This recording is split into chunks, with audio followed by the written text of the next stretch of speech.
Yo, the game is the game. As soon as you think it different, it shows you that it's still the same.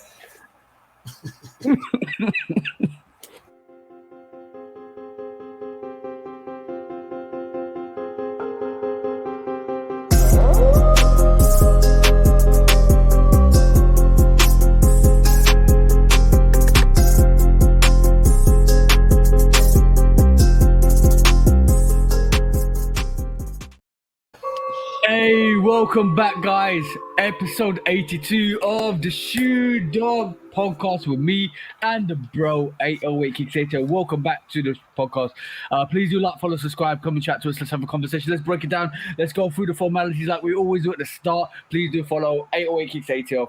Please do follow Love Kick Customs on all the social platforms: Instagram, YouTube, TikTok, and also all the audio channels as well, where you can come and listen to us. By the way, met up with a couple of people this weekend, bro, and they're all raving. Well, couple of them raving about the podcast, how they listen, like sleep with it on, or go to bed with it on, listening to us, and they're loving it, which is good.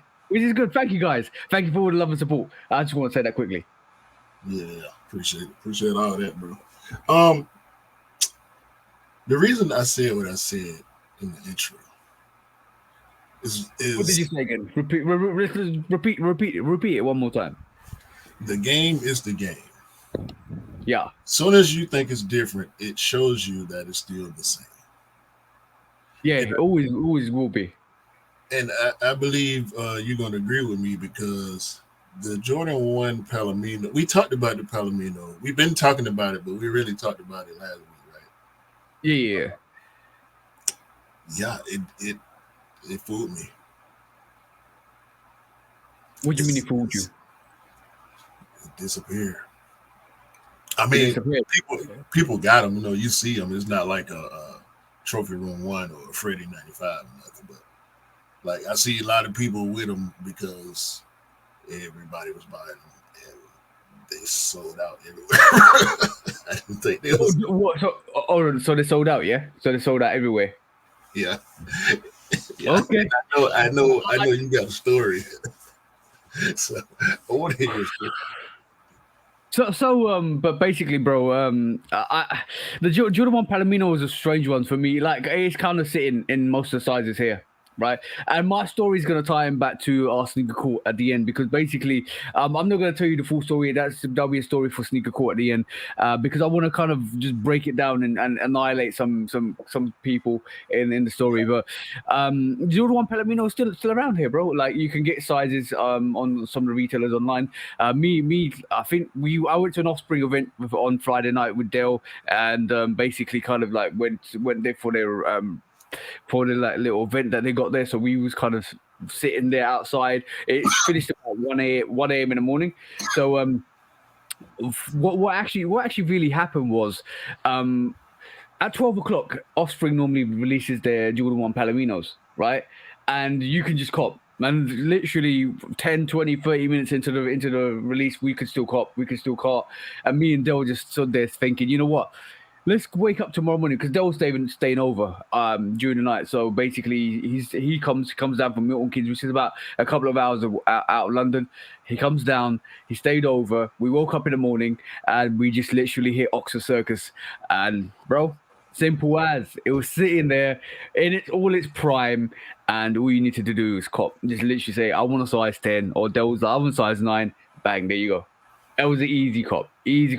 And the thing is, we use this 2 sneakers, like 3 sneakers actually. We included the Union 1 in this as well. We used the UNC toe, we used the Palomino, and we used the Union 1 as a barometer to kind of work out, you know what, how well is the Jordan 1 silhouette surviving? It's still kicking. It's still kicking. To an extent, because like for my, I think it's still alive and kicking in the US. Yeah. Right. But it's not alive and kicking anywhere else. Like, I would say the repercussions of like a Jordan 1 in the UK, UNC toes keep restocking, bro. Palominos are still sitting. So the love for the Jordan 1 in comparison to 2021 when the Moccas and the UNC came out, we saw 2019 when the Unions came out. It was 2018, 2000. I always forget the date, but Unions came out, and then basically we saw so much hype behind the Jordan 1. And then this week it's beautiful, bro. This last couple of months is beautiful because you can get the sneaker, you can get the Jordan 1 you want. Just walk into the retailers, except for if it's like a Union collaboration. Even the Union 1, it was more, I would say, readily available. I saw more people pick it up than not. Yeah, it's kicking over here, bro. Like I was surprised really at how well I didn't think it was going.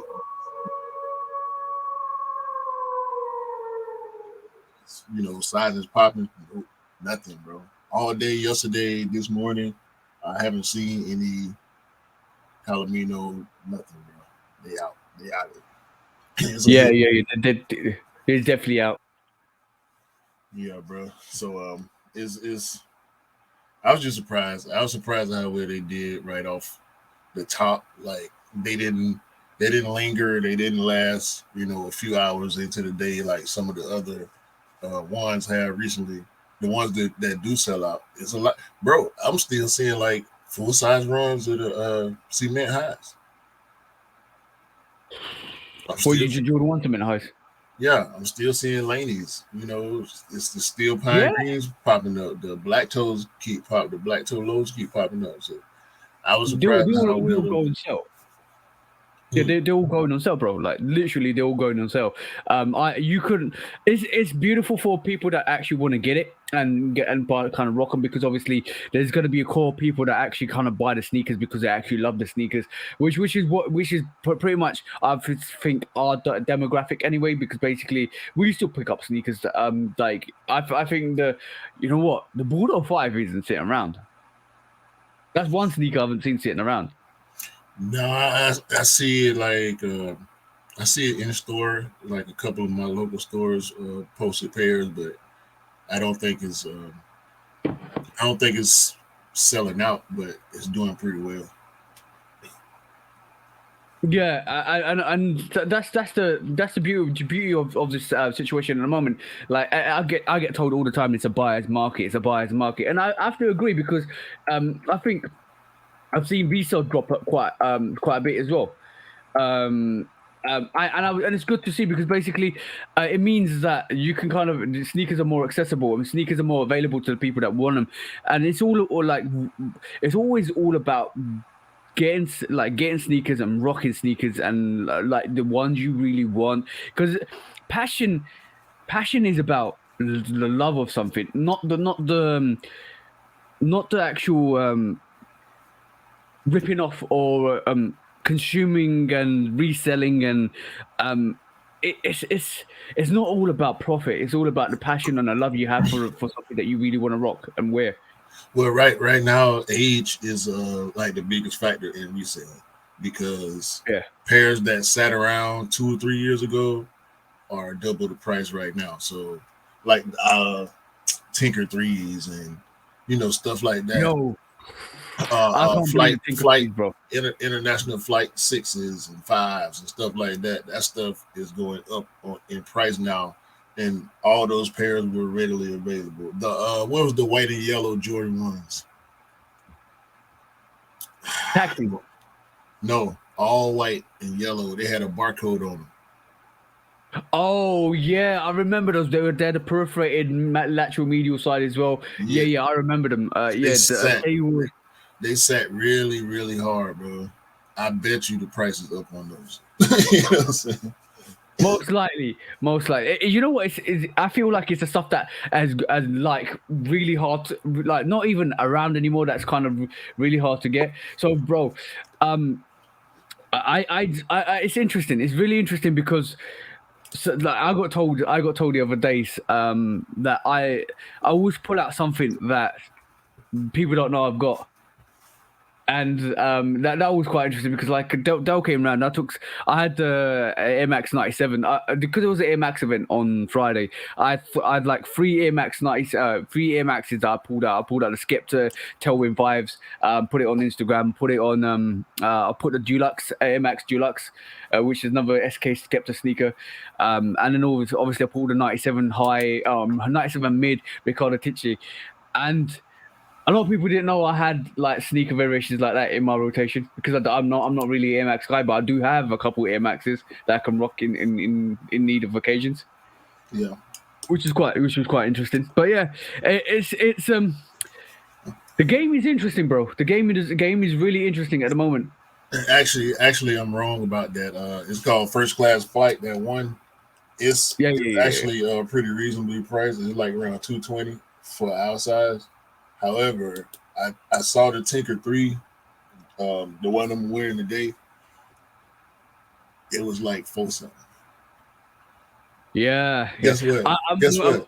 I paid $113 for my Tinker 3. It was on sale. It was on sale. I had a coupon and I had reward points. So they was on sale for like $150. Then the price got cut down to like $130 something with the discount, and then with my reward points, it got cut down. I only paid $113 and some change. Yeah, you know what? It's so beautiful. Like, regret is a thing, bro. Regret is a thing. By the way, shout out to I'm gonna say official sneaker speaker. He was. I saw him on Friday. He's a really good guy. He's a dope guy. He came out to me and he said the picture that Scott took of the Union Ones that I posted straight away. On the day of the release, he knew he messed up. And I said, why'd you mess up, bro? And he goes, I should have gone in for him. I said, why, bro? It's like, because I saw your picture and I saw a couple other people post the Union One. And I was like, yeah, I messed up because I should have gone in for him. Because, like, a lot of people, regret is a thing, bro. Regret is a massive thing at this moment in time. I'm telling you, there's about a handful of sneakers that if you haven't got and you missed out and you can go back and get them because they're reasonably priced at this moment in time, I'd advise you for you to love and the passion of what you want to wear, go and get the pairs. Because, like, I'm telling you, Union One, absolutely hard. On my that video, that YouTube video is going crazy on my channel at the moment. It's up to like over 700 views since I posted it on Thursday, and we're recording on Sunday because that's crazy in terms of obviously we're both growing channels, and sometimes we see views go up to like maybe 50, 60 to 100 to 200 and then stabilize. But this is going crazy because a lot of people are even on the comments are saying sneaker of the year. I was like, that's how crazy that sneaker is.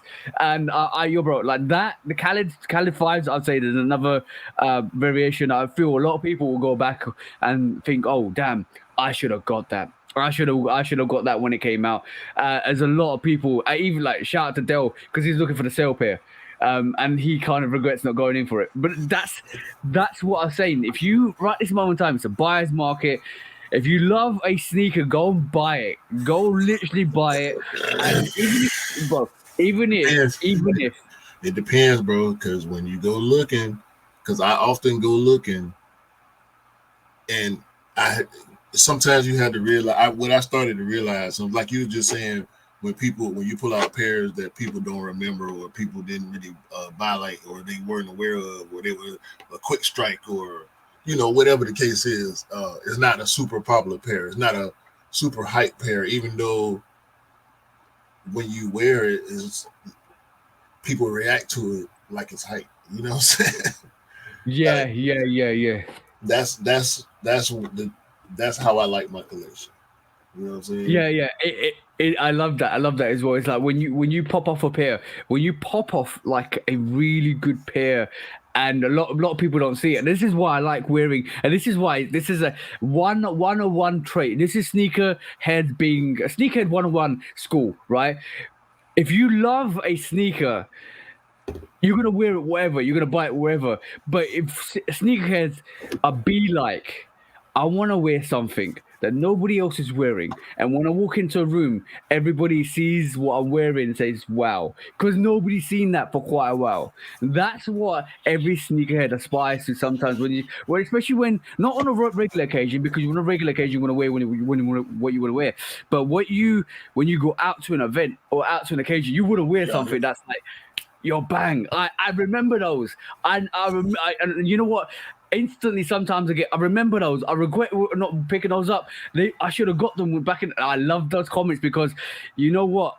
That shows somebody else's passion. Like, oh damn, I should have got them. I want to go back and get them. I've had that with what the fives. I've had that with a couple of sneakers now, and it's amazing to see because like you can have a conversation with somebody like, yo, I remember these, and you know, blah blah blah, and this one will sell, and it's such a good conversation to have because you kind of start vibing with somebody easily. It's such a good thing to have. Yeah. So this is 808 Takeover Week. we should be numbering these weeks. Like I think this will be the third takeover week. Yeah. I'm going first this week. You're going TJ Takeover next week. I got it's Labor Day weekend. Shout out to everybody that's off work tomorrow, which is Monday, which is actually Labor Day. Some of us still have to go to work, but I'm going to my aunt's house after we record.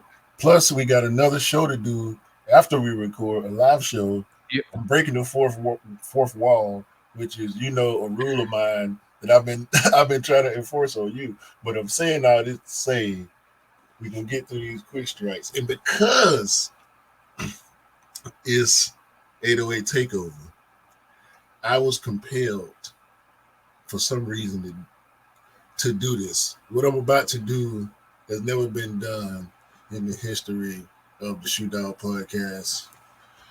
For the first quick strike,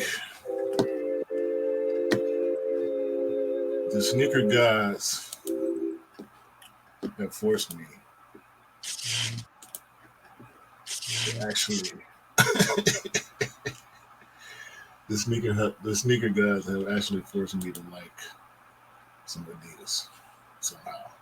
Oh, the colors are changing. The tides are shifting. Kiwi is starting to love some Adidas. No, I didn't say love. Like. All right, then let's keep it 808. Let's keep it 808. It's you like. I'm gonna show them some love on it because they've been doing. First of all, let me say the Adidas Yeezy Dunk. I ain't been hearing nobody really complain about it. I ain't been paying super duper attention to it or nothing at all, y'all know. But I ain't seen nobody complaining. I ain't seen no like production issues or delivery stuff or nothing like that, right? So, by the way, UPS drivers get paid a whole lot more money than they used to. So theft is going down on the UPS front. However, I actually saw a TikTok the other day about UPS drivers saying how much they get. It was quite amazing. Like you're talking about some of them making like $40 an hour, bro. Jeez, bro. UPS, are you hiring?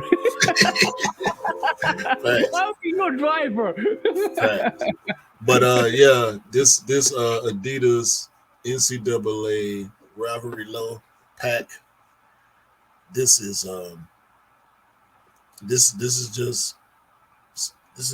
admirable, bro. I like how they did this. I like how they executed each pair is, and see, this is what I be talking about. Like when Nike did the dunks, the college dunks, it wasn't no college branding on it.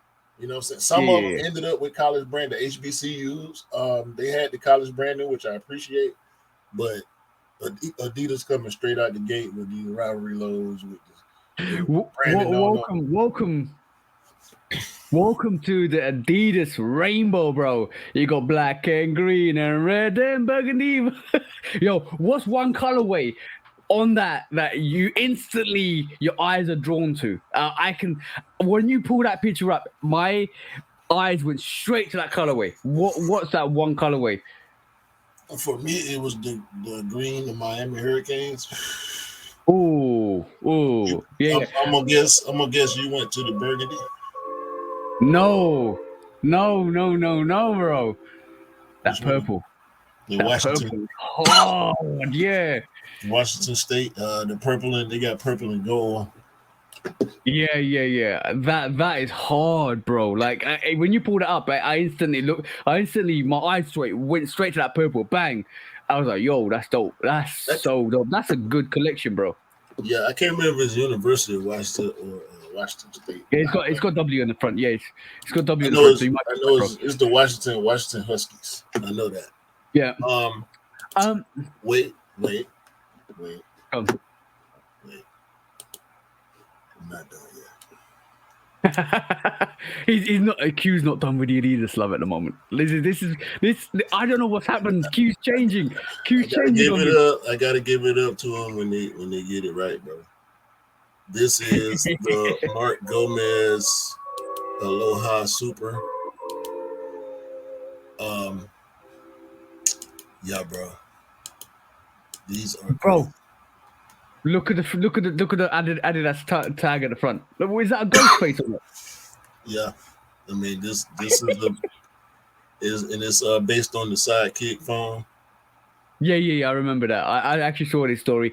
It's so good. It's so good too, bro. Like Adidas are doing stuff now. I you know what? I think they've gone out of their creative circle about just relying on Yeezy, and they're kind of starting to like, you know, when you have this big personality and persona in your team, and you put all your focus and attention to it, and you're like, you know what, I'm gonna concentrate all my energy and like kind of give this creator support to actually excel the brand, and then you kind of end up not doing the same really good things that you need to do with the brand. I think losing Kanye was a good thing for Adidas, because basically they're kind of starting to do things that are a bit more creative, if you get what I mean.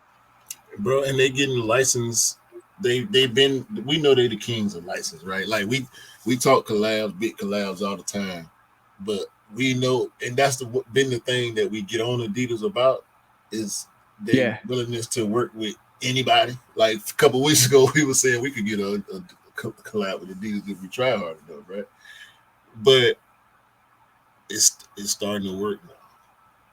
You know what I would do? I would if we had an Adidas collab, right? Imagine if we had an Adidas collab.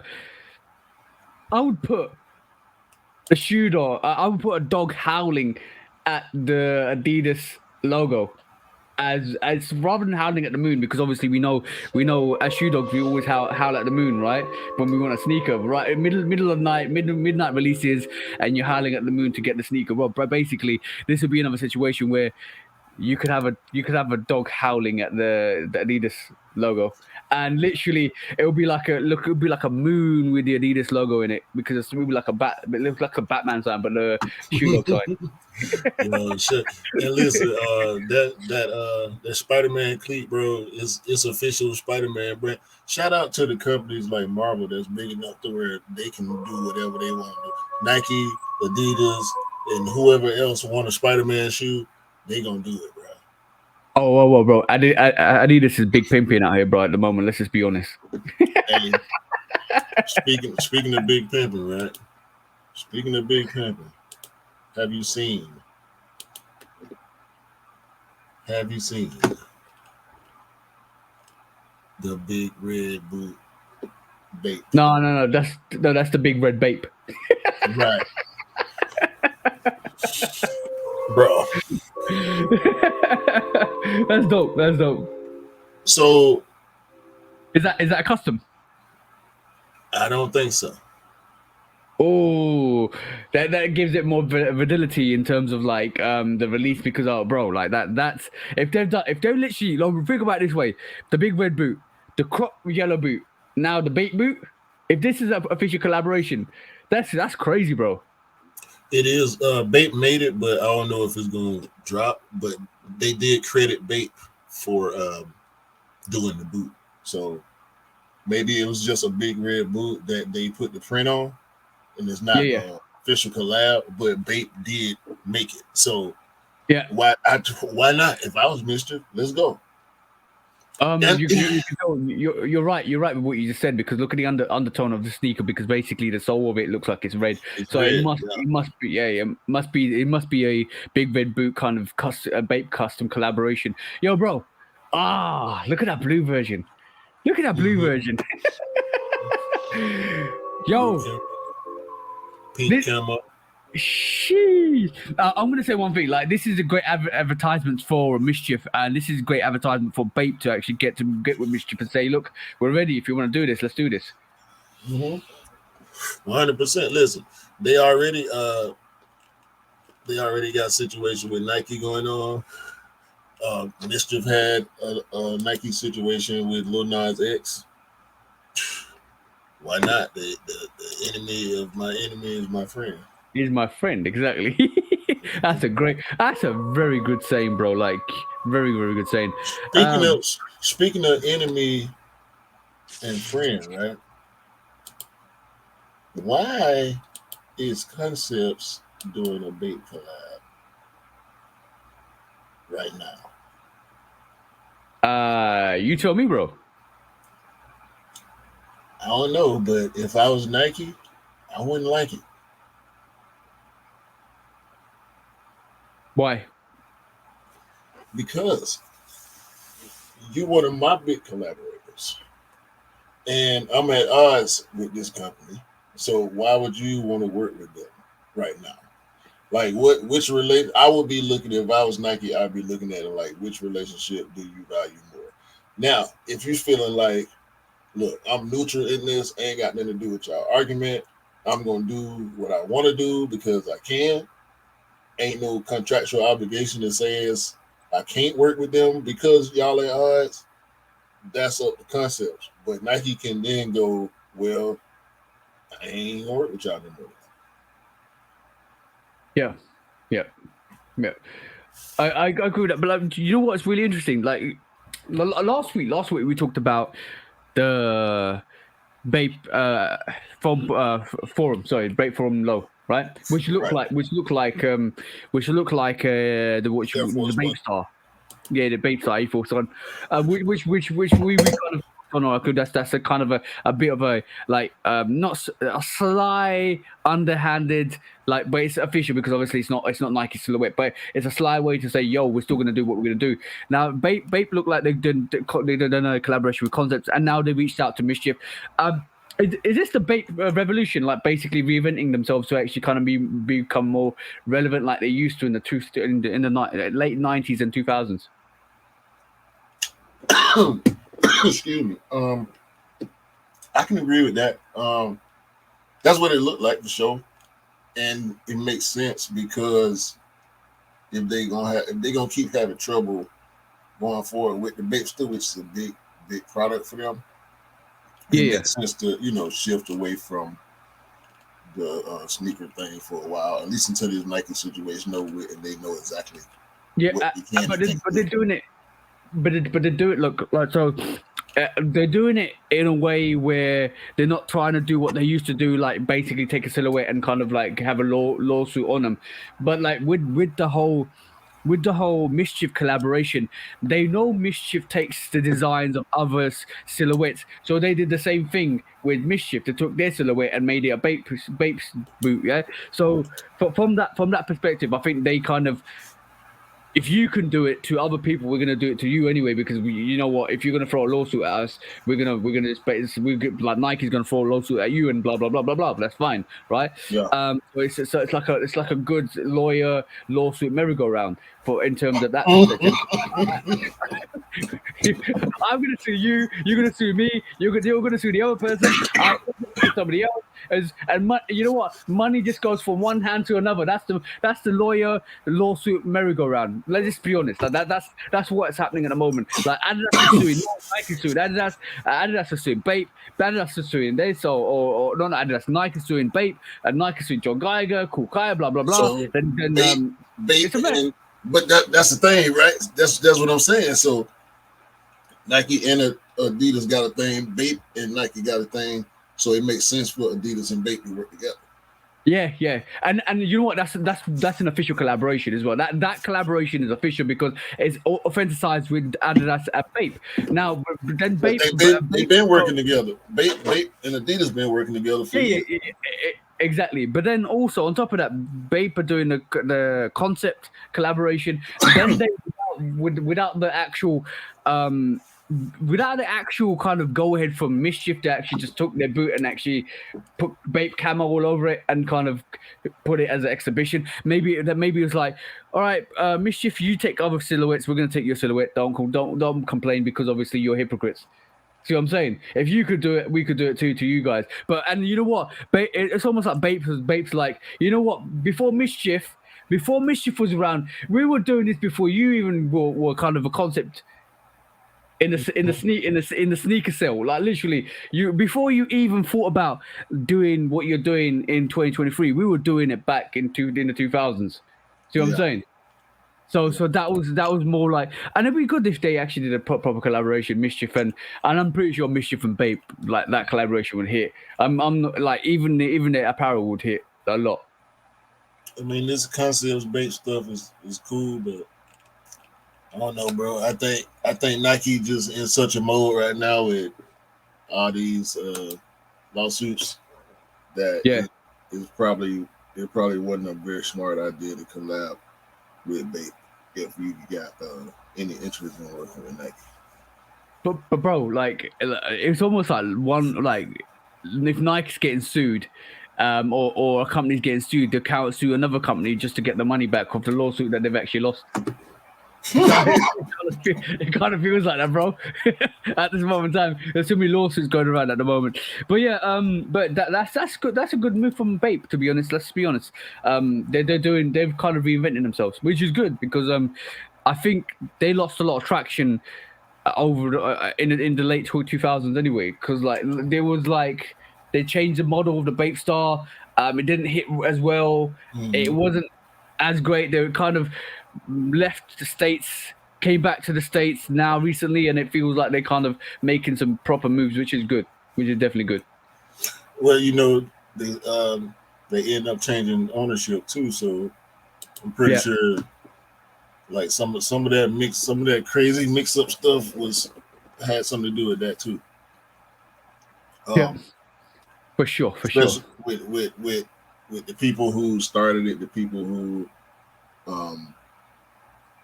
made sure it was successful because they in the game, they in the street for real, you know. So they are the culture. And when you sell possibly to a bunch of people that aren't the culture, they just following trends and you know they might have consultants and advisors and you know people on the inside, but when the people that know aren't the people that's pulling the string, that make big differences. For sure. I don't know. Maybe that got something to do with the reason why Nike decided to go ahead and go after them because it ain't the same ownership no more. Yeah, it's interesting, like the whole Nike philosophy. I've got my own opinion on it, and you know what? Like I'm starting to change my mind a bit in terms of the creative aspect of design, sneaker designs, and sneaker innovations and stuff like that. Because I kind of feel like it's a bit of a rhetoric where you kind of confine somebody's creativity or creativity kind of to kind of just, you know, you can't do this because I know it's intellectual property is a massive thing and stuff like that, but through the space and through just like breaking some eggs to create an omelette for some people produces the most awesome things in terms of sneaker game, without the forbidden, without going into like using somebody else's intellectual property or somebody's forbidden fruit, and designing something and making something and pushing, bro. Like there's so many companies out there. Would Cortez be with Cortez's without what they previously did? Would Bape be what Bape is without doing? And not even that. Will we be culturally as advanced as we are without stuff like that? Like the Cool Kais or the John Geigers I think everybody in that range has got there's a reason why they're there, and there's a reason why they should still be there, and there's a reason why we are in a state we are, because the brands have to keep producing stuff to actually keep us entertained. Let's be honest. But that's the thing. Whether you feel like it's wrong or not, whether it's customizer buying up all the white Air Force Ones to put butterflies on them, or it's Kool Kai or John Geiger designing their own shoes. Or Travis Scott just printing Utopia and selling it for his own. Right. You know what I'm saying? They all products of the culture. Yeah, that's the thing. We are all products of the culture. We all pay attention to it. We all want to do our own things. We have our own idea. We sit here all the time, not all the time, not as much as we really could, but talk about, I would change this or that on a shoe, or what if they, put this colorway or that colorway on this silhouette. So it derives from a place of passion and love, because like I think if your heart is in something that you really want to do, and you keep doing it and you love doing it and you always will love doing it, there's no stopping you. And this is what people don't realize is behind. A lot of people think of it like, oh, this is money grabbing. You're taking somebody else's intellectual property to actually kind of do a design and sell it because you want the money for it. And but like for some people it's genuine love for what they want to see. And so like, bro, I'm gonna be honest, like you're sitting here right this moment in time and some of the releases that are coming out, aren't you thinking this is getting a bit boring? Like, especially with some of the GR sneakers, this is getting a bit boring. I want to see something different. I want to see something unique. I want to see something that's going to captivate me, take my imagination, make me fall in love with it. And every so often they hit. Like we're talking about the corporate got Airship. That's one that you're with both. We're looking at like that's awesome. I'll hope that comes out here, and fingers crossed. It looks like it might be coming out globally, which is awesome, right? And then the Union 1, the J Balvin 3, the Amamiya 5s, the Play Your Fates are coming back out. Stuff like that is always going to be captivating. Stuff like that is always going to captivate our attention, and we're like, yo, I want this. Oh, I love this.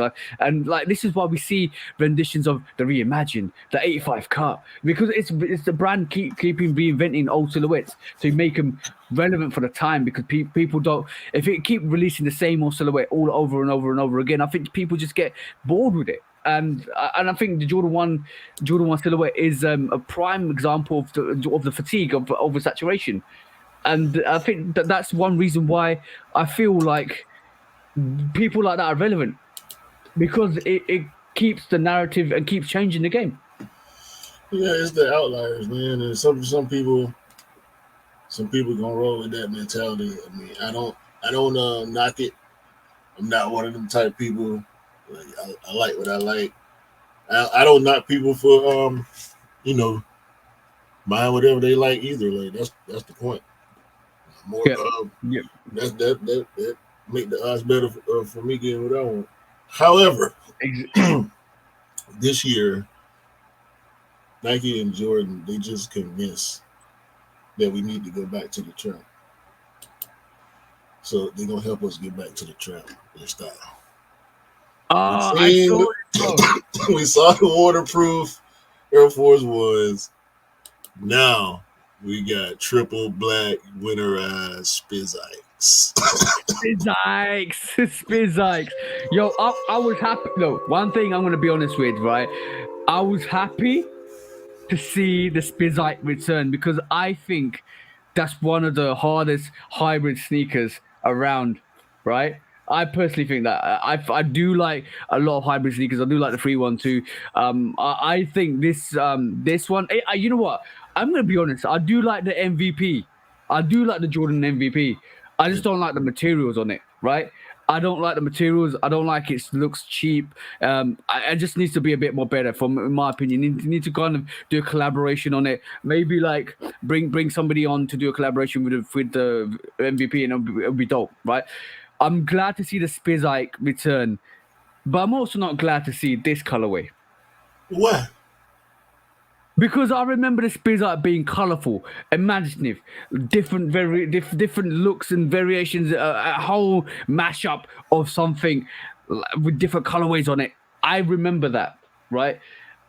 This triple black, to me, I'm gonna be honest, is boring. It's a winterized shooter. Boring.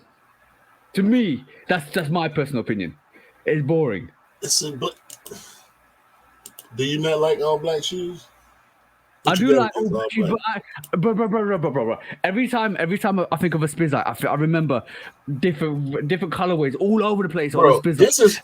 This is arguably the busiest Jordan retro ever created, bro. This silhouette got enough going on to get away with being triple black, bro. You like black cat foes? You better not. You better hate black cat foes. Oh, bro, I haven't got black cat foes in my rotation. I ain't asked you if you got them. Do you like black cat foes? Is what I asked you. I do like them. So why you shitting on this triple black winterized Spizike, man? Don't you want your feet to be secure and warm when you out here stepping on the ops? I do, but like when I think, look, bro, I'm gonna be honest. Whenever I think of Spizikes, I think of colorways that are. I'm gonna share my screen now. I'm gonna show you what I mean. When I think of Spizikes, I think of stuff like this, bro. I think of like colorways that actually look good. If that come out, you gonna buy it?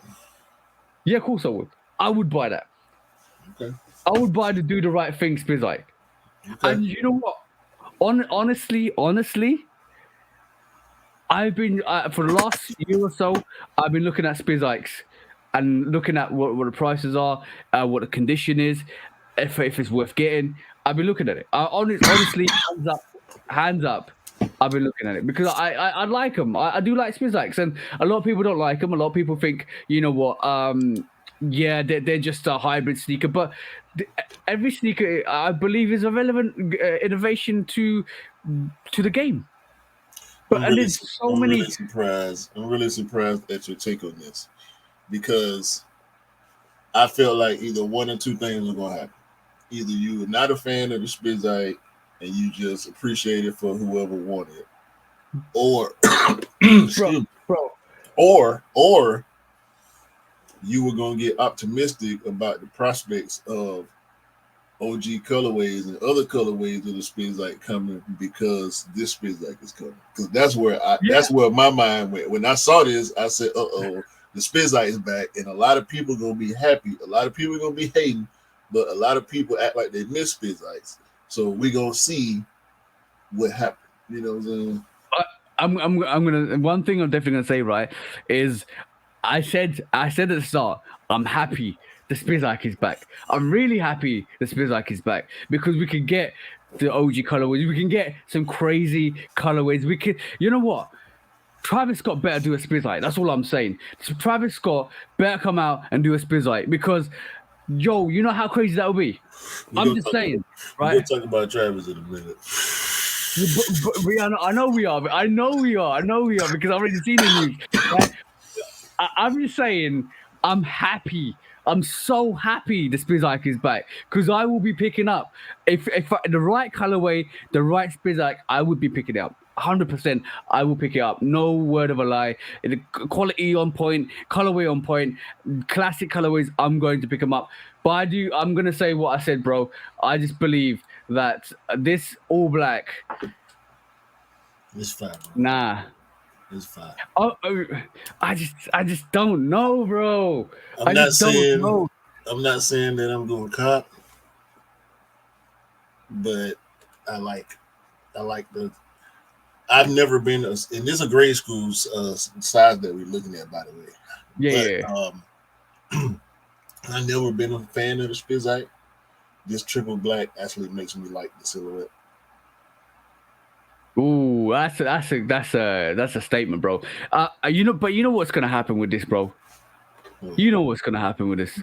Like every triple black sneaker that we see, it's gonna sell out. It's gonna be really crazy on the resale. I don't know. I like that prediction, but I'm looking forward to seeing how it's gonna go for real. I mean, but like everything, bro, like everything, like the Mac Attacks return, like the Air 21 return, like everything's coming back out again, bro. Spizak's are back now. Like just think about it. How many retro silhouettes are coming back from the past? I mean, you talked about it last week as well. The Drake Nocta original sneakers coming back. Right, exactly. He put a Nocta spin on it, change a couple of things. I like it. I chose not to bring it up. I want to see better pictures of it. Yo, I got a perfect saying to this. Sorry, bro, I'll cut you off. It's back to the sneaker. It's back to the sneaker. Forget Back to the Future. This is back to the sneaker. But you're going back in the past to bring back retro silhouettes, bro. It is literally. Nah, I got some totally different though. just for you. You like Cheetos? Yeah, of course I do. The flaming hot Cheetos, bro. They're dope. Like, yeah. Here you go. The Mac Tops. This is a real thing. The Cheetos Mac Tops. This is on Cheetos website. This is the form to enter the raffle to win a pair of Mac Tops. They got jalapeno, they got original, and they got the flaming hot. They also got a separate raffle for this little bag that's got the same print on it. Yeah. All I'm gonna say is, if you're wearing those, you better be having a bag of Cheetos with you, bro. That's what I'm saying. That's the only time I'm gonna wear those. That's the only time I wear those. Is like, yo, let me get my Cheeto shoes on. That's it. That's the only time I'm gonna wear them. And when I'm gonna eat Cheetos, that's it. And it's gonna be dependent on the flavors. If you go back up to the top, you can see there's a green colorway, which is probably that jalapeno colorway. Yeah. Oh, that jalapeno. Yeah. And you got like cheesy. And you got the flaming hots for the red. Yo, if you're wearing those Mac, what's it called? The Mac Cheetos, yeah. Mac Tops. Mac Tops. No, we're gonna call them Mac Cheetos. If you're wearing those Mac Cheetos, you better. No. The Mac Cheetos. If you're wearing some Mac Cheetos, you better be having having a bag of Cheetos. That's all I'm saying. Not a fanny pack, a fanny Mac. Fanny Mac. Return of the Fanny Mac. No, it's all woven as well. It looks like they've taken a kind of leaf out of the foamscape. What's the guy's name? I'm trying to find the dude's name. Homemade macrame. It's some macrame artist that they collab with to do this, I think. Okay. Coral Castillo brings her signature macrame. Yeah. You know what I Yeah, I'm tripping. She here, Coral Castillo. Yeah. So shout out to her.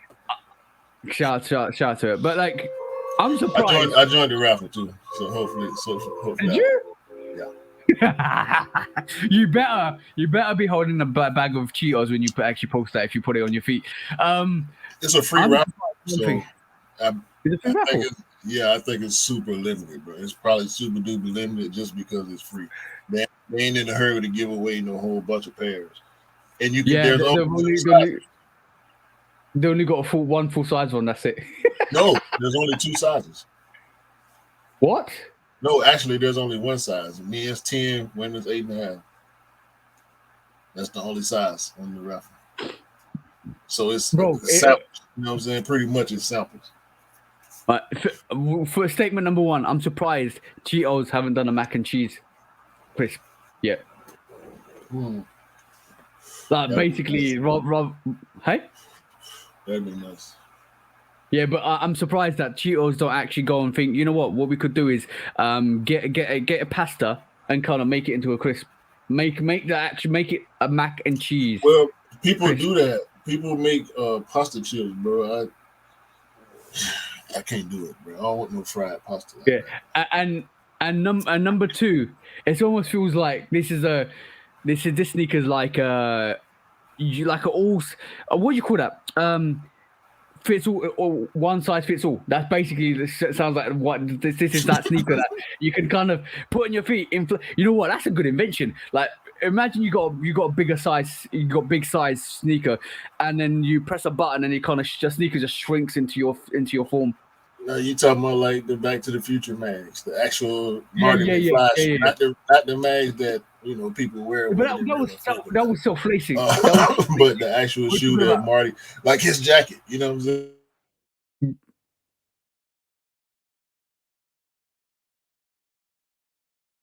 Ooh, 49 minutes in.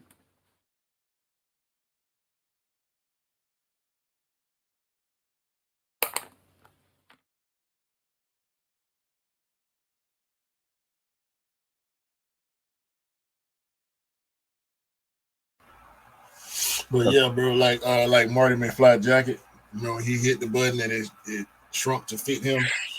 Yeah. I'm talking about that. That'll be dope. Imagine the next evolution of sneakers is basically one size fits all. No size run. Basically, just a one size fits all. You go in and you go, all right, cool. I want those Jordan 5s, and I was all right, cool. Here you go. Gives you up. The quality looks fine. Everything looks fine. Bang. Put it like it's like it's like this big. A whole size run, 2-3 size runs big. You stick your feet in, press the button. Sucks it in. There you go. I'm good to go. Comfortability on level. I think that's pretty far That's away. I know it's pretty far away. It's probably beyond our lifespan. But all I'm saying is that'll be dope. But also, it's like a new evolution to when we kind of like when you go to like a Nike store or Adidas store when they actually kind of make you run on the treadmill with all the sensors and you kind of like measures your pressure on your feet, how the best kind of way to actually mold the sneaker to your feet so it's comfortable for you because everybody has a different way of walking. Everybody's feet is different to one another. So even if you buy a size, if you buy a Jordan 5, whatever it is, and I buy a Jordan 5, it might not be as comfortable for you as it is for me, or it might be more comfortable for me than it is for you. And you know how it goes. So you can kind of specialize the comfortability of that sneaker based on just your aspects of your feet. So that could be the next kind of defining moment in sneaker evolution, possibly. I ain't doing all that. My feet be all right. You got to take care. People have to. People have to. I said this a while back too, and you have to really lean into as sneakerheads. I really feel like we should take better care of our feet in general. You know what I'm saying? Yeah. That's a good statement. Make sure you take care of your feet. Moisturize your feet, keep your feet healthy, and yeah, love your feet because that's the base of your foundation. But I mean, before that's we go, why. Hold on, real quick. before we go, But God, I want to say there was this debate on TikTok this week, right? I should have covered this in the start. Stephen A. Smith came out this week and said that if the NBA winners are World Series or World Champions. Do you agree with that? Stephen A. Smith didn't say that. Okay, no. Somebody else said, "How can you be world champions, right? Right. If you just won the domestic league?" I And understand. Stephen A. I understand what he was saying. It don't matter what Stephen A. said, really. Because Because of a his massive debate. There was a uh, massive debate. There was a massive debate this week on it. everybody been debating about Gilbert Arenas. They argued about it for like 30 minutes on his podcast. Like Yeah. the point he was making is understood. The way he said it, I think was whack. Because it felt like he was being derogatory or he was hating or whatever. And Yeah. what I agree with the one point that Gilbert Arenas was making, like he plays a more individual sport. You know, even though you in the Olympics is the biggest stage. The only way to get to the Olympics is to represent the country. You may not Yeah.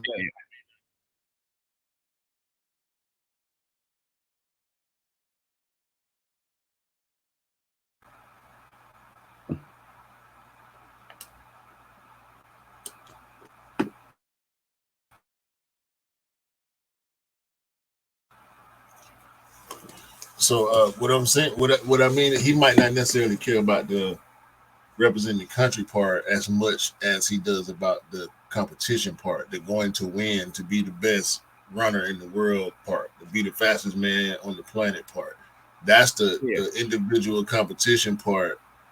When it comes to the NBA and basketball outside of the U.S., we know there's a big gap, and most of the time the comments that I heard on this topic, that's where most people was leaning towards. Like, yeah, we got a handful of really great foreign players in the NBA right now, but if it was about NBA teams versus other basketball teams in the world, the NBA would win regardless because those players play in the NBA, so they will be on the NBA team versus being on a national team. You know what I'm saying?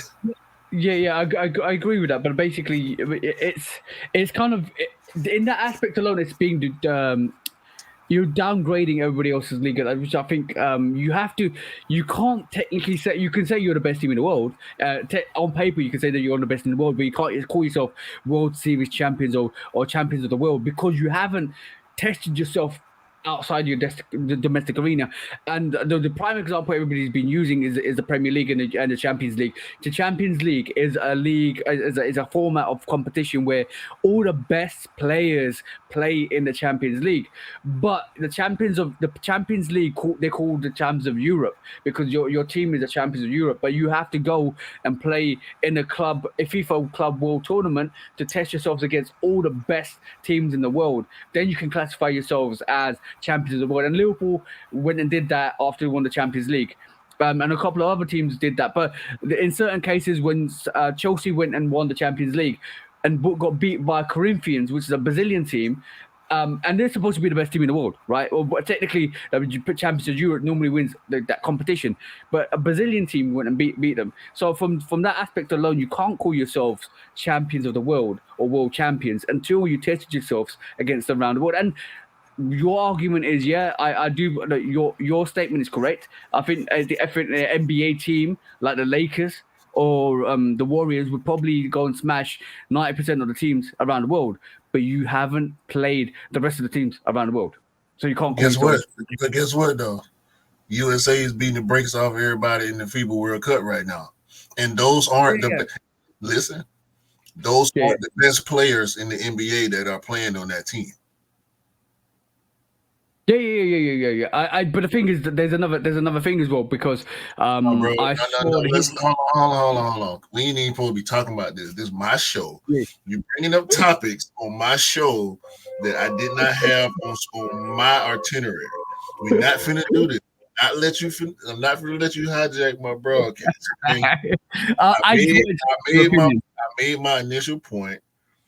I agree and disagree at the same time. I'm not trying to debate this because it's going to be an argument because you just basically said the same thing about the Premier League, but somehow you're not understanding the agreement part of it. It seemed like so. I agree with you, but you can't hold the title if you ain't got the title. That's what I'm saying. All right, Nick, go on, bro. Let's go to the main topics.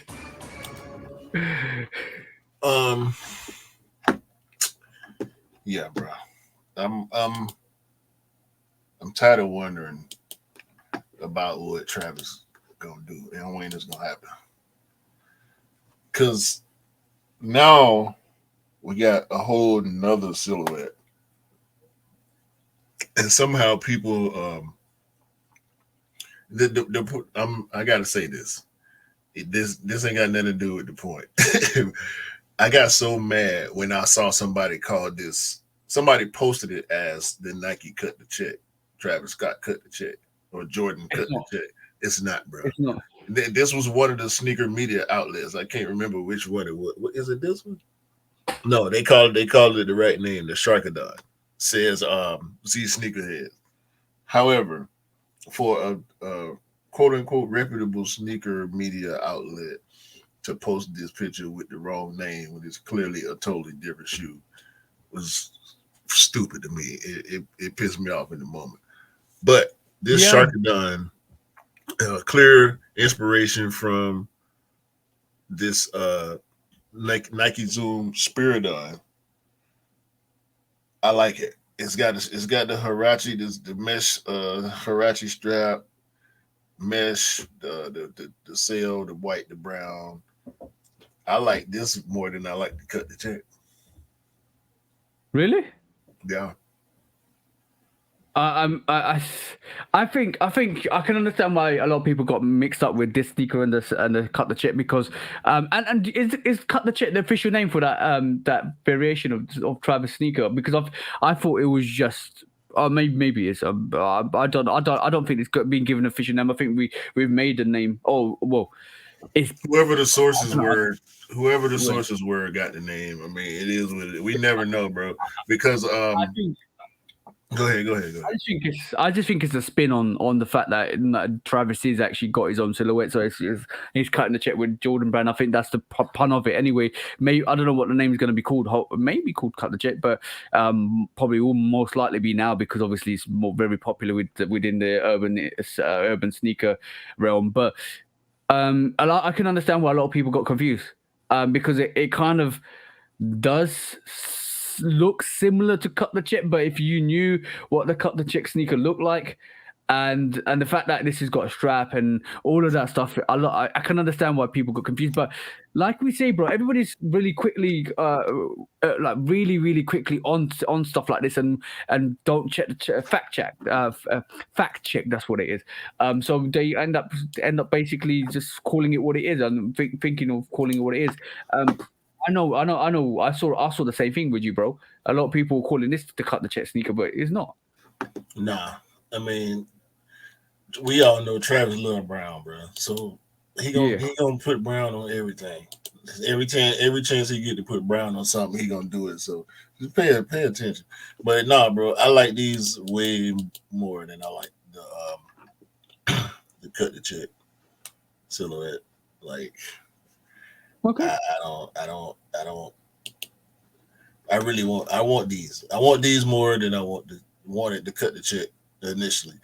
These got they still got heavy skate vibes because Travis, right? It's got I still feel like it's got a little Nigel vibes. You got a Huarache strap. It's got the Sharkadon midsole pretty much, but it's modified. That Rand going around reminds me of the Jordan 3 so much, and I really love that on this. Yeah. The pull tab on the back, like I really like this, bro. Yeah. Where you at on just the silhouette? It's a good silhouette. It's a good take. It's a good rematch of it, bro. Like. I think Travis is doing hybrid sneakers now, bro. If I'm honest, like how's that to me different than like a 312 or an MVP or a Spears? Like it is it's a hybrid sneaker, and I think he's doing good things, to be honest, for the people that want it. Yeah, I mean the obvious thing is the name recognition is gone. Carry a lot of weight for whatever it is, whatever the product is. The name recognition is going to help it regardless. But I do like this. Like if this remind me of 1993, 94. You know what I'm saying? This is the way I like my sneakers to be made, with overlays and stitches and double stitches and straps, and you know what I mean. You know, there was an event that happened before COVID, right? Or was it before COVID or just after? No, before COVID, when you knew that Travis can sell anything, and you could make doggy toys or doggy treats, and people would still buy that and keep it. Like remember he did those Travis McDonald's. And like sneakers, like stuff that you have to eat, but people didn't want to eat it. They left it there. When you can do that as an artist for the brand, and then sometimes independently, And I don't think he's going to get reprimanded with those Air Force Ones either, bro. When you can do that, when you can do that, you basically know that, you can sell anything, and your weight and your name carries weight. I think that's when you realize at that point. I think that's when Travis realized he could basically do anything in terms of merchandise and apparel, and it will just sell. But he actually posted this Sharkadine on his page. Yeah. Z Sneakerhead says that's the name. We know at this point, his track record is good enough where we can believe him a lot of times. Yeah. Not necessarily on the mock-ups, but because Travis actually posted this on his page, I feel like this is the silhouette that he decided to go with. Because he didn't post. Did he post the other ones? Not like this. It like the pictures might have came from him, but he wasn't posting the close-ups of the shoe and stuff like he did this time. No, it kind of feels like this might be more of a but the thing is, you don't know with Travis though, because basically, I think it's you know what, this might not even be the sneaker. This might not even be it. It might not, because I've noticed something fundamentally with what Travis does. He kind of leaks the team leaks the images and pictures, and they gauge the reaction with the public. And I think they're doing that more and more since the Travis Scott Air Trainers and the Travis Scott Air Max 1s, maybe even some of the other variations that he's released that haven't hit. I just think because it's his sneaker, because it's a signature sneaker for Travis, they're doing a bit more careful marketing by seeing what people's reactions is with different silhouettes. And I think this is why we've seen so many different variations and silhouettes of it. Is this the first shoe? Because this might be the first shoe. The black and brown one? Yeah. This might be that. Because we really never saw a full shot of that. Could be, but bro, it could be the Travis Scott sneaker circus, because basically it could be I'm gonna bring you cut the check, but it's gonna be different because every cut the check sneaker variation is gonna be different. I'm gonna give you a hybrid, but it's gonna be 3 or 4 variations of hybrids, where every we release number 1 will be one variation of a hybrid, release number 2 by a different variation of a hybrid, release number 3 might be a different variation of a hybrid. So if he does that, you've got automatically 4 cut the check sneakers, which if they release over the span of summer, spring, autumn, winter, or whatever you want to call it, or whatever months you want to do it, it might just be every season gets a different variation of a cut the check sneaker. So there might not be a defined, like we say, a Jordan 3 has to look like this, has to be like this, Jordan 4 has to look like this, be like this. It might be cut the check sneaker might look different every time they release it, bro. I like it. I would like that. I would appreciate that. That'll be something totally different. It will be and it will change. It will change the game as well. It definitely will change the game because it will change your aspects of. I don't know about the whole game changing thing because it's Travis. He always doing stuff totally different. Change the narrative. That's what I mean. Change the narrative. On what? On you don't need to a silhouette doesn't need to be a silhouette for every for the name for that sneaker. Like for instance, we call a Jordan 3 Tinker, the Jordan 3 Tinkers a Jordan 3 Tinker because it's got the swoosh on it, it's got Nike on the medial side on it, right? So it's a Tinker because it's a first rendition of a Jordan 3 Tinker that he wanted before we removed the swoosh and the Nike stitching, right? So what if it wasn't called a Jordan 3 Tinker? It was called a Jordan 3, and every variation of the Jordan 3 was different. It kind of maybe had a different flair. It might have had a stamp on the side. It might have swoosh on the side. It might have Nike. No. You said narrative though. What's the narrative? You don't need to always have the same silhouette for the same name of a sneaker. That's not a narrative. No, it's not. It kind of is. No, it's not, because we got Jordan 5 Crafts. We got Spizite Winterized. They just when they put a spin on it, they put a name on it most of the time, or Yeah, you actually are right there. You are right there. I think you're right there. That narrative's already set. I mean, I don't. You using the word narrative. I'm like, ain't no narrative on that. Like, ain't no stigma on. I've never heard anybody complain about, like, okay, that Jordan 1 that came out, the Jordan 1 craft, the what was it, cork or whatever it was that was on the shoe, but it had a rebellion there looking box. No, that wasn't even that one. That wasn't even that one. That was the other, the black and gold one that I felt like was pointless. Like, narrative, storyline. Like, if you interchanging it like that, then yeah, I'm already with you on that, because the patchwork Jordan 3 is not a craft. You know what I mean?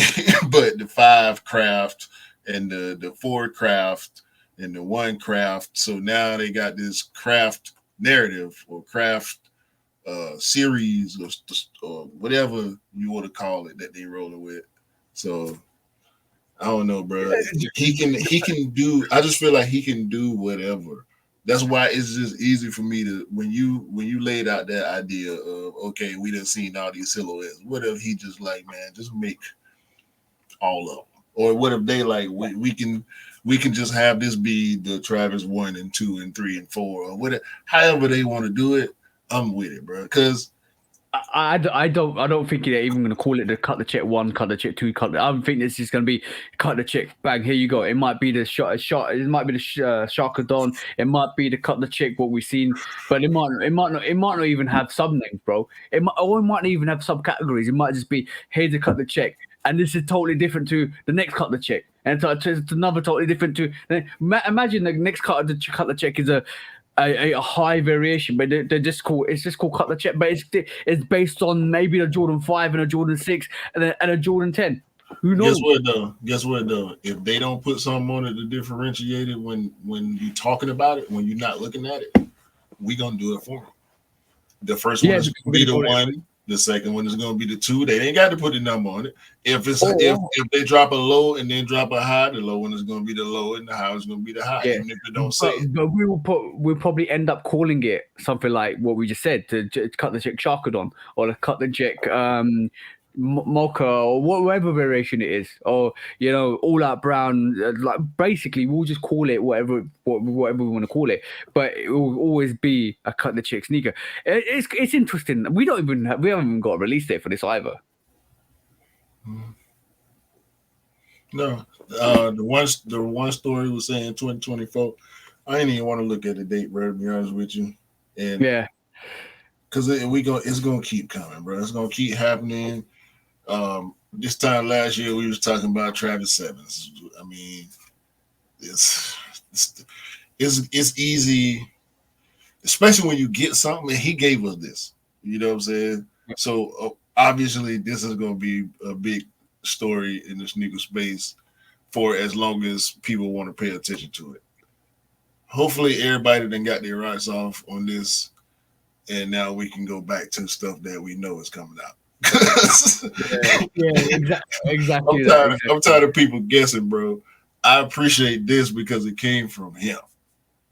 Like, he posted it on his page, he got it on his feed, just like the other pictures. When we see him with stuff on feed, yeah, we gonna run with it. We gonna look at it 100 times.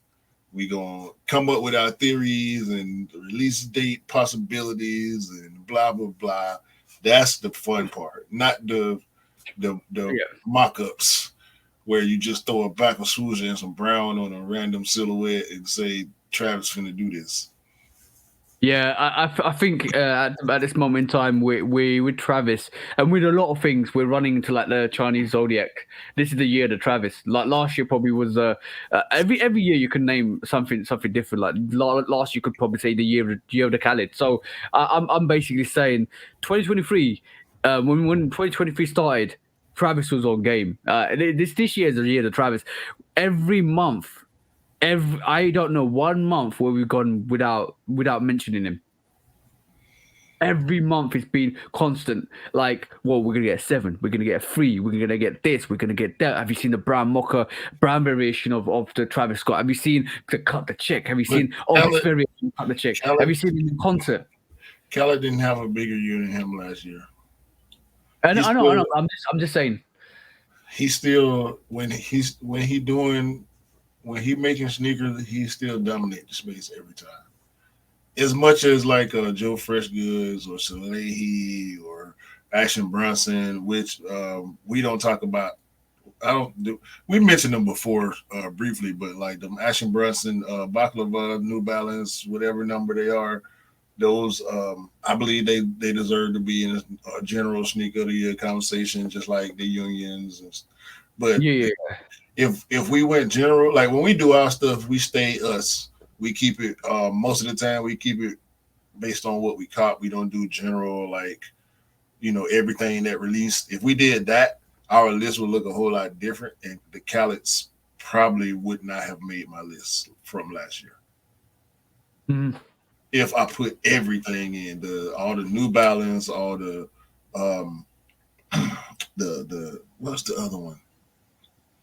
The Yeezys and all that, But we remember the reason why I say maybe last year was the Khaled year is basically because I know the hysteria and the hype once we saw the different variations, different kind of cuts, different kind of materials, and what we were all anticipating that for quite a while in terms of what he's going to release, and then we saw that. So that kind of hysteria went into that year. But yeah, this just shares the year of the Travis, like 100% year of the Travis. Like I've not gone maybe a couple of weeks without mentioning Travis. Every single time I did sneaker news, Travis this, Travis that, Travis this, Travis that, and it's always been like that. And it's good to see that he's still. I'm gonna say this. Sorry, not good to see. Nike would be really struggling without him. I don't think so. I would say I think they would. I think they would. He don't produce enough. He don't produce enough pairs to move the needle that much. No. It's not about producing pairs. It's about relevance. Take Travis out of this year. Take Travis out of this year from Nike. Show me somebody that's pushing like Travis is at the moment. Like Khaled's doing the golf stuff, which is good, right? So that don't. But you're not. I disagree, bro. I disagree. Honestly, no, seriously. Serious conversation. Take Travis out of this year. I disagree. Take Travis out of the Mac attack, right? Take Travis out of all the conversations we had, or the cut the check. How we won't. I'm being honest, bro. I'm actually rethinking this, and I'm thinking, yo, that's a good point. I agree. I agree. They might not be struggling, but I don't think their campaigns will be as impactful without Travis. What campaigns? Travis campaigns wouldn't be impactful without Travis. Okay, cool. Bro, hold on, no. It's because you're doing a disservice right now. You act like it ain't never been a Michael Jordan, a Penny Hardaway, a Charles Barkley, a Tim, Spike Lee. This is what they do, bro. They ain't just start doing this when Travis came, and you ain't never seen no Travis commercial, have you? I have. They sell. You ain't seen no Travis Scott Nike commercial. I have seen a couple over the last couple of years. A Nike commercial. I'm talking about like an ad on TV. Not on TV. No. Yeah. Nike does this, bro. They still got Kobe. They still got Jordan. They still got LeBron James. They still do all these other collaborations that if Travis wasn't there, things would be different, yes, because the influence. Yeah. I think the Brown influence wouldn't be what it is necessarily. But they did Mocha's. They did a Mocha 3 before Travis, though. Yeah, now, and that's that. Do I think not when it first came out? No, not when it first came out. The second in the early 2000s, the first retro 3 with a non-OG color. a historical sneaker. You know what I'm saying? Yeah, and it didn't do well when it came back in 2018. You're right. But I think I don't think the Mocha 1 would necessarily exist. I don't know if the Palomino would necessarily exist. But the 2 or maybe 3 sometimes sneakers that Travis Scott drop every year wouldn't if without those releases, it wouldn't make that much of a difference for Nike, I don't think. As far as financially. Does it help? Does Travis being there help them? Yes. If he wasn't there, would it be different? Yes. But I think the hype that comes with Travis makes us feel can make us feel like that. I'm gonna say the reverse to you. I think you're you don't understand what I'm trying to say, right? I'm trying to say yes, you're right. You're right. Without Travis Scott being there, it would be a whole lot different. And I'm talking about the hysteria when the Air Max was coming out, Air Max Travis Scott. And we know the situation of that got delayed because of the concert of what happened, unfortunately. And obviously we didn't know we was going to get full release, and that kind of impacted. And that could have been the reintroduction to the Air Max 1 to the whole people, but it became the pattern instead. To Air Trainer 1, that brought the Air Trainer 1 into a bit like from the people that were actually buying it, that were actually there. That's fine, but it brought it into the mainstream a bit more, just like the Mac Attack. It brought into the.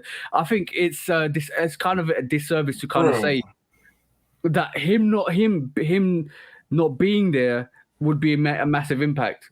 Air Max 1s was already popping again before Travis did one. That's why he did it, because it was a popping silhouette.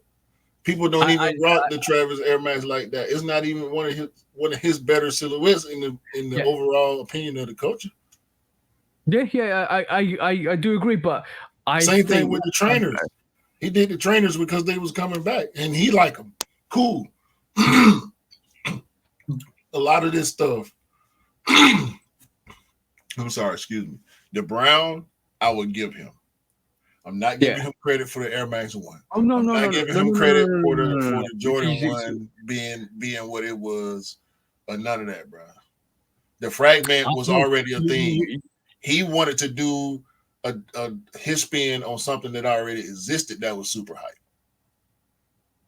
No. Now you kind of got the mix up with the brown colorway, which I think brown has always been there, but Travis Scott made it his own.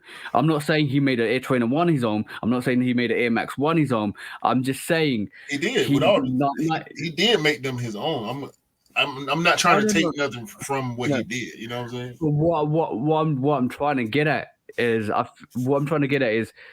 him jumping on that silhouette brought it to a wider audience. And I'm talking about out of our realm. I do believe that. I don't think so. Like, bro, I'm gonna go back to this. I always say I'm gonna go back to this. If John McEnroe came out with a Mac Attack. All by himself. No. All by himself, right? If John McEnroe came out with a Mac Attack all by himself, everybody that loved the Mac Attack would be gearing up to get that Mac Attack anyway, right? No, I'm finna agree with you. You're right. Yeah. He does bring it to a wider audience because of the audience that come with him. Yeah. Exactly. But anybody that rocks with Travis Scott is going to get that. And then the knock-on effect is anybody that sees people wearing that Travis Scott or knows Travis Scott, knows he's got silhouette, knows he's got colorway, knows that something's coming out. Like everybody's still anticipating that Travis Scott Mac Attack, even though it's similar to the OG. But Nike would still be Nike without him, bro.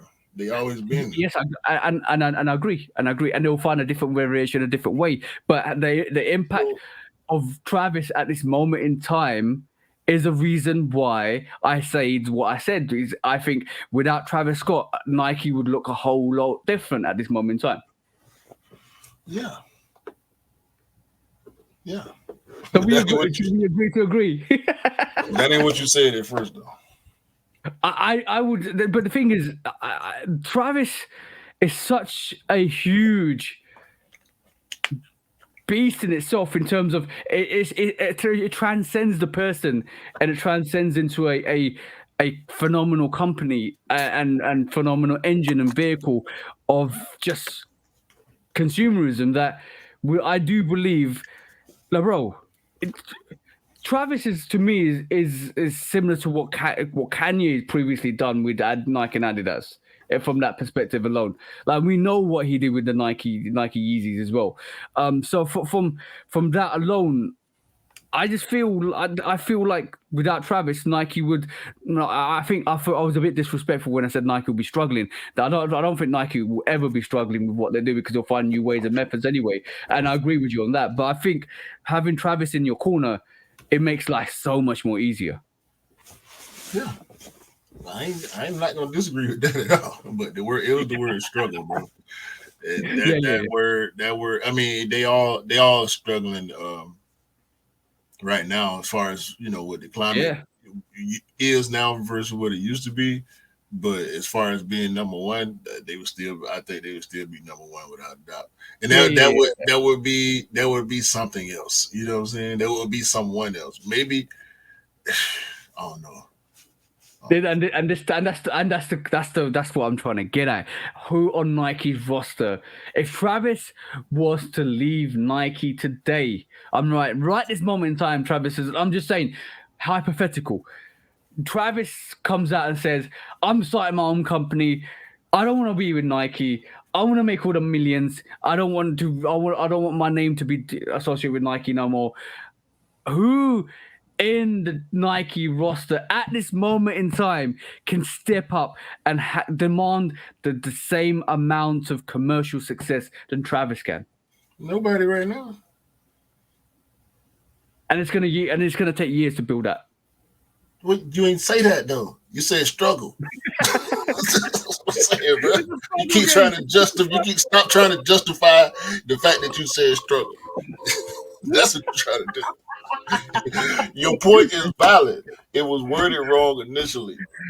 Yeah. I sorry guys, I was a bit disrespectful about struggling, but yo, it is a struggle out there. Let's be honest, it is a struggle out there for the brand to keep selling the sneakers they're selling.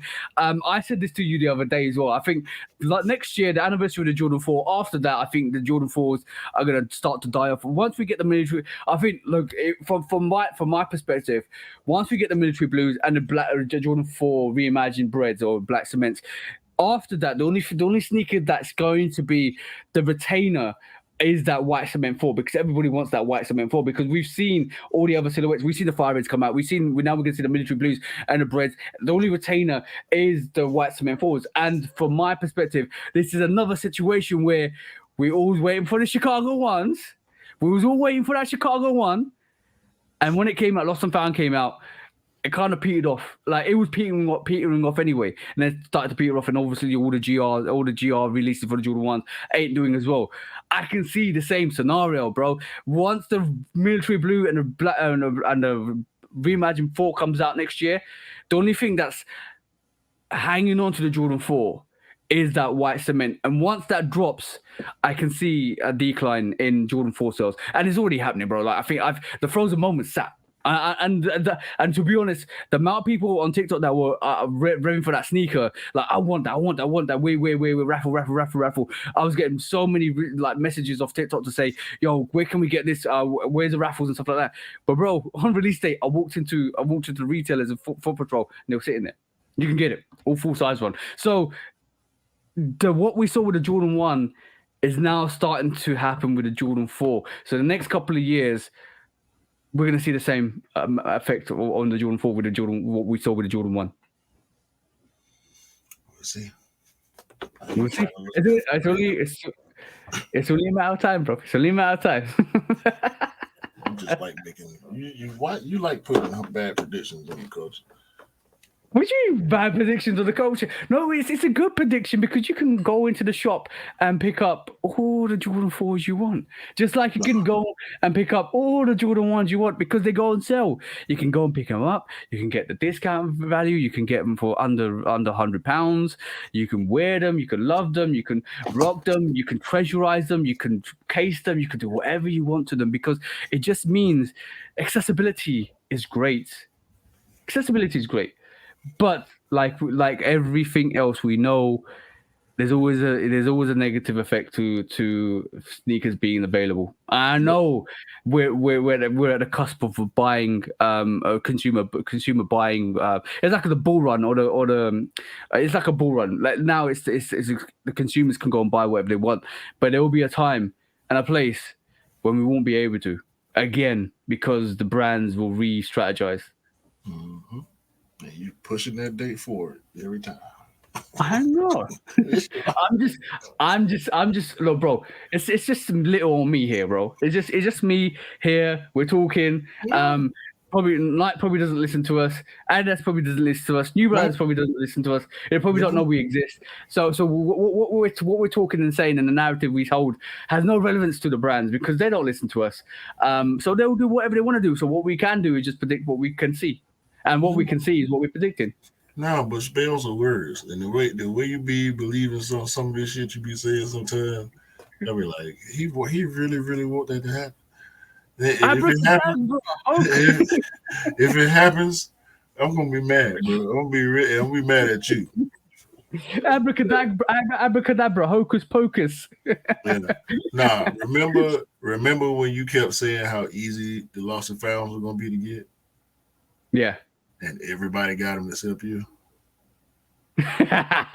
No, I still got them. For cheers, shout out, bro. I know you got them, but I'm talking about all you were saying. Everybody we know hit, and you was the only one that didn't actually hit for yourself. You know what I'm saying?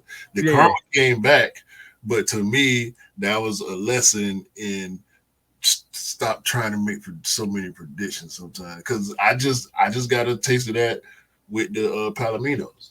I thought the Palominos were going to sit around, and nope, wrong. Yeah, but that's hindsight, bro. But like, the way I look at it is, it's always going to be. I do believe still to this day, like you still got to keep the same energy in terms of releases because you don't know. Like we can make so many predictions. We could be told some like, bro. The other day somebody says there's only 12K pairs of J Balvin 3s coming out on the sneakers app in the States. Right, and I looked at that and I said, no, there can't be. There can't be. You can't release one of the most anticipated pairs this year and only release like 12K pairs, and that means there's only going to be 100K pairs. Well, globally, that's ridiculous. So there's a lot of smokes, mirrors, and daggers and all of that stuff we know already on social media to kind of amp up the hype on sneakers. But for the fact that like it's. Keep the same energy, bro. Keep the same energy because you never know how a release will go. And so, like, if you want a sneaker, and like most silhouettes, you'll be like, all right, cool. Maybe Jordan 8 will sit, maybe Jordan 12 will sit, maybe Jordan 13 definitely sit. You can probably pick that up, wake up, or even get it on sale. But some sneakers like Jordan 1s, you don't know how they'll do, even though they're sitting at this moment in time. Like you said, the Palomino sold out. The Unions was what obviously was going to sell out, but it was more readily available. So you got to keep the same energy for a release if you want it. If you don't want it and you're second-minded, just wait for it, and you can probably get on the secondary market. The fact that the Palomino was going under retail on the resale market told me enough I needed to know. My size was going for 160 on our famous, hated resale platform, right? Yeah. So yeah. That told me. But it's sold out here. Yeah, that's just crazy. So, but that means you can't. That means even when it's obvious, sometimes it's like not so obvious because the way it was looking when you said that, I looked at it. We saw it at the same time in real time. What the week before, like 6 days before it came out, and yeah, it actually sold out really quick. Like I was expecting to get notifications from on X and Soul Links and all that about sizes popping over here. They on Nike instead on sneakers. Now you go to Nike and get them because they sitting. Nope, none of that. Gone. I went to the sneakers app, sold out. I went Finish Line, sold out. I went to DTL, sold out. Everybody sold out, bro. Are you still looking for a pair? No, I'm not looking for them. I was just checking on them. Oh, okay, cool. And just tells you how, number one, how desired the mocha colorway is or the brown colorway is. Mm-hmm. And number two, privacy again, bro. Yeah. Anyway, let's go to court, man. When resale is too high. Damn resellers. Order. When hype beats go too far. These damn hype beasts. Order in the court. Order. When the back door opens. Guilty. It's time for Order in the court. the sneaker court of public Guilty. opinion.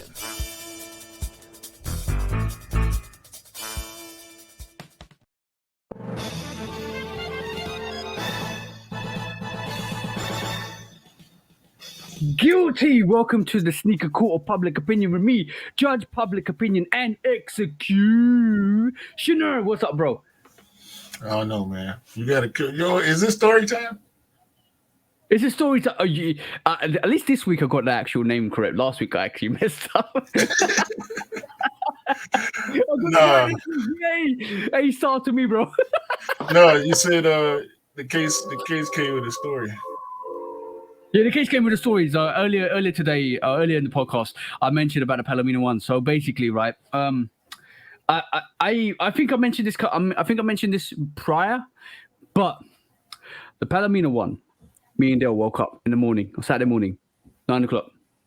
Got dressed, had a shower, got dressed, walked into central London, and literally walked into Offspring and bought up here the full size one. You got size 8, I got size 10.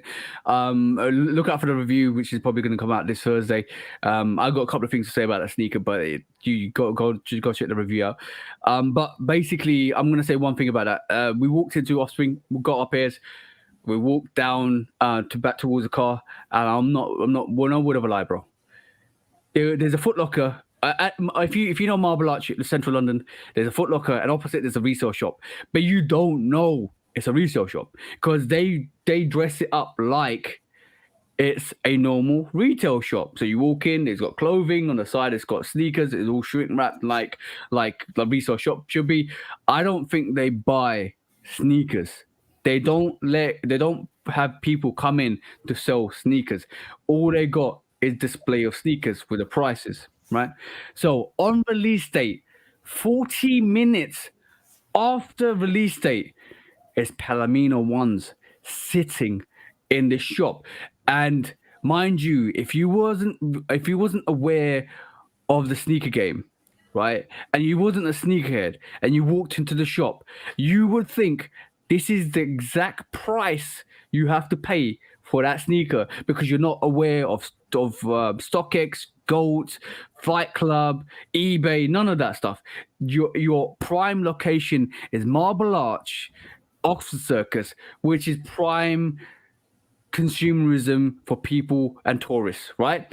And your opposite, Foot Locker, which didn't sell the Palominos, apparently, right? Because they weren't there. If you walked into that shop, bro, and mind you, me and Dale just paid 185 quid for that sneaker. No, 175, sorry, not 85. So we just paid 175 quid for that sneaker from Offspring. Walked into that shop, bro. Now we picked up the sneaker, looked at the bottom, told me how much that sneaker was, bro. 300. Keep going.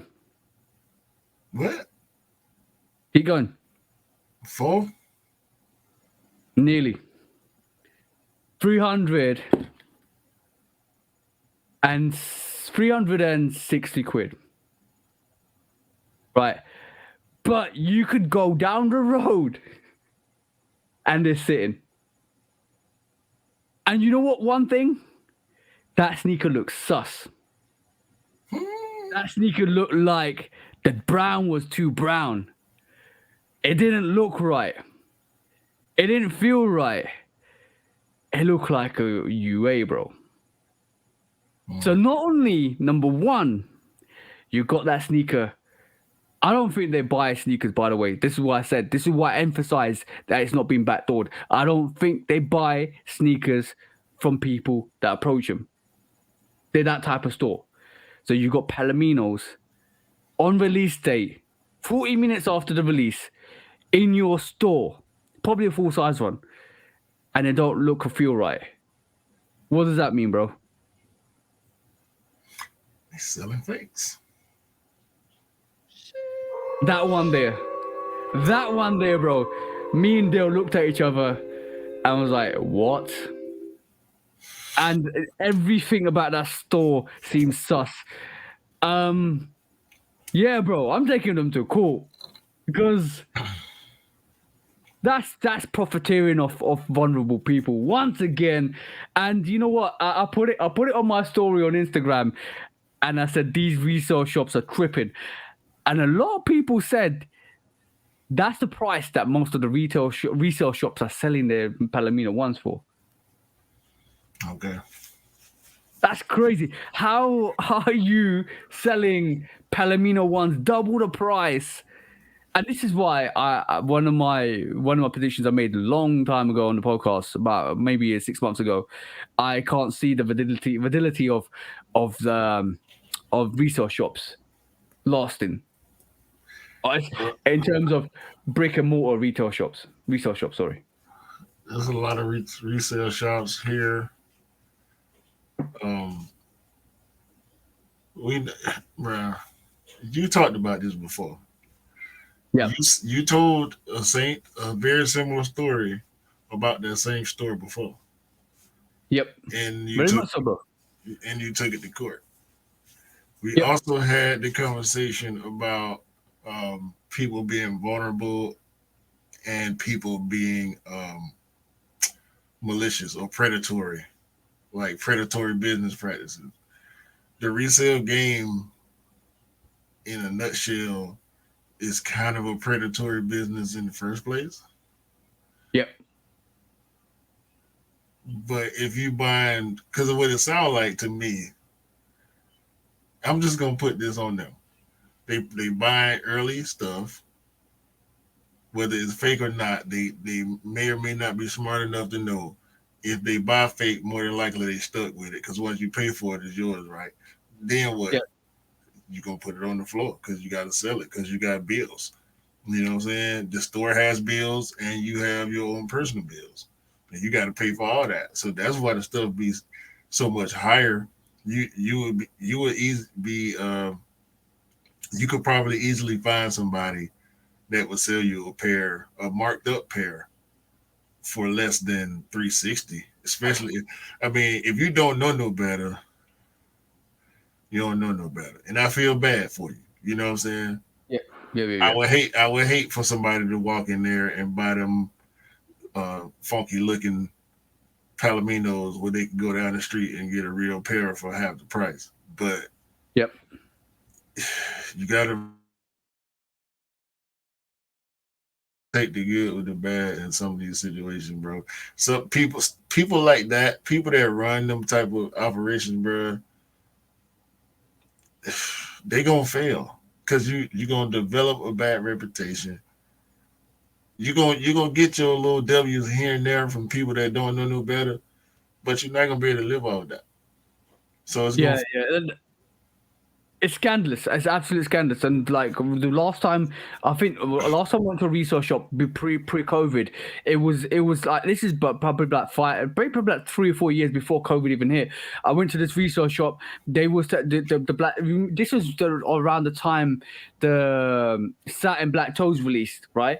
And then on the obviously I got the win from End, and I lost it because of the bank kind of cancelled the transaction, all that stuff, and it kind of all that chaos that happened with that. I don't want to talk about it now. But I went to the resale shop and they were trying to sell me these black toe satins for like £700 or £800 when you can buy them from StockX for like $350. That was ridiculous. The same scenario, bro. Like the sculpting, the actual, the fact that some of these resale shops, especially this one, were selling it for double the price when you can walk down the road. And if you didn't know they were sitting there, and if you wasn't a sneakerhead, you probably end up paying that because you've seen this and it's come out, you like it, you want to buy it. I think that's bad behavior 101, bro. That's the verdict, man. Bloody hell, bro! Like, that's crazy, absolutely crazy. Guilty for picking on vulnerable people. God, what's the verdict, bro? What are you gonna give them? What are you gonna condemn them to? Hopefully, every sneaker they can get in their store is a 30-day fake. Like one of them ones, it looks so good. The materials look perfect, and after 30 days, it just turned into dust, sitting on the shelf. The Cinderella sneaker, bro. After 12 p.m., it just disappears. Yeah, I'm talking about they whole inventory just turned into dust. They come into work the next morning and start opening boxes and there's ashes. Yeah, bro, 100%. I'm gonna say this, bro. Yeah, I for 100%, you are going bankrupt. And 100%, you are not gonna get as much people buying your sneakers. It's a time of year that people can go and people can get educated and learn that they can pick up sneakers from everywhere else, so they will avoid your shop. And your shop did look empty. If you keep sculpting sneakerheads and you keep over exaggerating the prices, you are not going to get the revenue that you want to sustain your business. And all I see is foreclosure coming to your door. I don't want it for you guys. I don't condemn it for you guys. But the way you run your business is going to happen. So on that note, guys, enjoy it while it lasts, because it ain't gonna last any longer. Yeah, you talking about, bro. Trash, bro. Absolute bad behavior. Absolute 101 bad behavior. You need to kind of do better, learn better before it's all too late. That's all I'm saying, bro. Peace. When resale is too high. Damn resellers. Order. When hype beats go too far. These damn hype beasts. Order in the court. Order. When the back door opens. Guilty. It's time for order in the court. The sneaker court of public Guilty. opinion.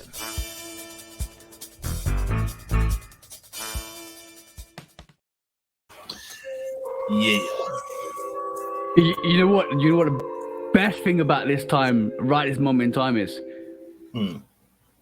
Sneakerheads have got so many choices. So many choices. Yeah, that's a lot, man. I mean, I'm gonna stick with what I do, bro.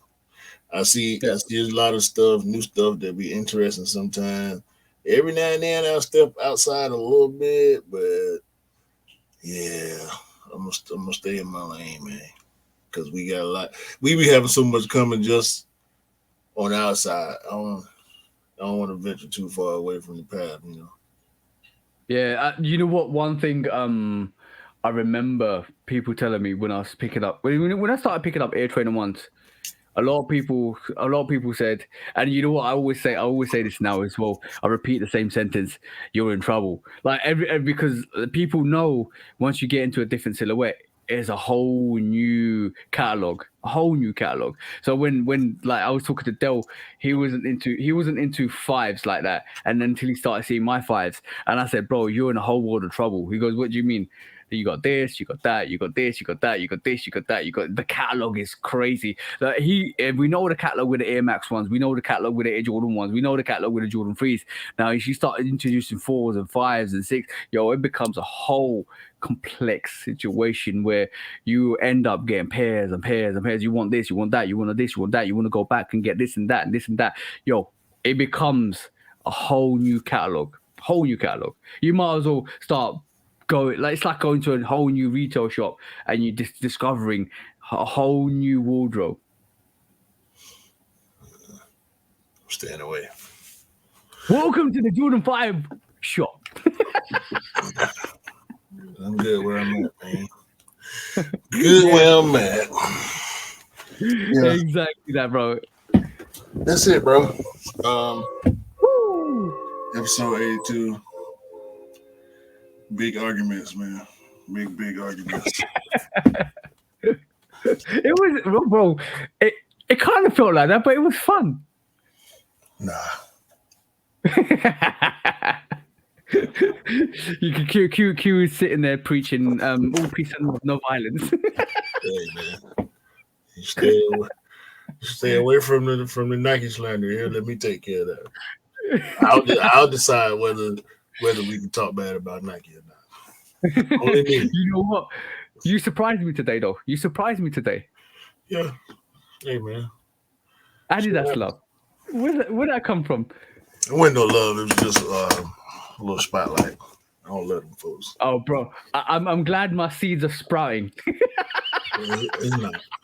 No, it's not. I've been stamped that out, snatched it out the ground, set it on fire. All that. Yeah. You weeded and everything, and you're clean. Your garden is clean of any Adidas sprouts. Right. So you can keep your KSIs and all that to yourself, your M&Ms and all that to yourself. Yeah. Anyway, guys, Shoot On Podcast 82 with me and Q. That was good. It's good to go and break it down. The Q takeover. Next week is it my takeover next week? Unfortunately. I can only imagine. I can hear the celebrities now. I'm gonna have to have a cup of coffee next week. We're gonna have a whole informative seminar next week, boy. I'm telling you. Welcome to the School of One-on-One Sneakers with TJ and Q next week on the Love Kickers Takeover. Sneakers 101. Yeah, Sneakers 101. You know what? I'm still in your title. That's the name of this episode now. Uh-huh. That's the one. That's the one. Sneaker 101. Yeah. you know what I'm gonna say. One thing before we call it, right? I'm gonna say this, right? We're on episode 82, and I know we don't like to look at the episodes, but I'm gonna say one thing. And I always think about this when we record the podcast. I'm gonna say, bro, thank you for encouraging us to do this podcast, because every week I still get on here and I'm still excited for the podcast. I'm still excited to talk and to kind of just have fun. I'm just so glad that you are the person I'm actually doing the podcast with. Even though some of you guys probably think like, oh damn, like we annoy each other really badly on the podcast, but we don't. In real terms. No, you do. We do. Yeah. It's not a show. It's real. It's real. No, it's real. It's real. That don't mess up nothing though. You know what I'm saying? That's just no. It's barbershop talk. You know what I mean? Yeah. And when it's all said and done, we come off. We talk normally. We're all fun and games. We don't kind of have like any negative intentions to each other. We kind of just crack on with it, and that's the whole fun and love of doing stuff like this. Because in the podcast space, we can say our mind and speak our mind, and even if we don't agree or we disagree with each other, we can still have that civil conversation without kind of going at each other.